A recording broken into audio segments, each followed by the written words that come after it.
ہماری اس مشکل سے جان چھڑائیں، IMF سے معاہدہ کرائیں۔ وزیر خزانہ اسحاق ڈار نے برطانیہ کے بعد امریکہ سے بھی مدد مانگ لی۔ اسحاق ڈار سے امریکی سفیر ڈونلڈ بلوم کی ملاقات، عالمی مالیاتی ادارے کے ساتھ ڈیڈ لاک پر گفتگو۔ اسحاق ڈار کی امریکی سفیر کو IMF سے سٹاف لیول معاہدے کے لیے تعاون کی درخواست، ڈونلڈ بلوم نے وزیر خزانہ کو تعاون کی یقین دہانی کرا دی۔ ٹیکسٹائل سیکٹر کے لیے بجلی اور گیس کے رعایتی نرخ برقرار رکھے جائیں، ایپٹما کا مطالبہ، وزیر اعظم کو خط ارسال، کہا کہ رعایتی نرخ ختم کیے تو معیشت تباہ ہو جائے گی۔ رعایتی نرخوں سے ملکی برآمدات میں نمایاں اضافہ ہوا، برآمدات میں کمی سے ملکی قرضوں کی ادائیگی میں دشواری ہو سکتی ہے۔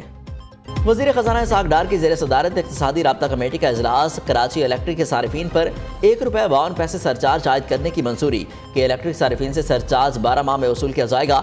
ECC کی 76 ارب روپے کے فنڈز جاری اور استعمال کرنے کی بھی منظوری۔ PDM کے دور اقتدار میں عوام نے جو دیکھا اور برداشت کیا وہ 75 برسوں پر بھاری ہے۔ امیر جماعت اسلامی سراج الحق کا کہنا ہے، پاکستان معاشی انتشار سے دوچار، سیاسی اور آئینی بحران خطرناک ہو چکے۔ حکمران جماعتوں کی ناکامی کے بعد ملک ایڈ ہاکزم کے ذریعے چلا جا رہا ہے۔ عوام کو شفاف الیکشن کے ذریعے اپنے نمائندے منتخب کرنے کا موقع دیا جائے۔